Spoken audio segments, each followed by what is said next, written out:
Manalangin tayo.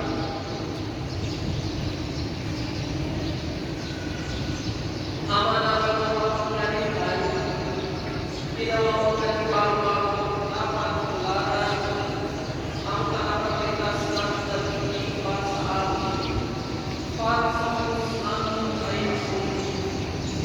pagkakaroon mo sa mga pag-iipon ng aming Panginoon ang kanyang pagkakasal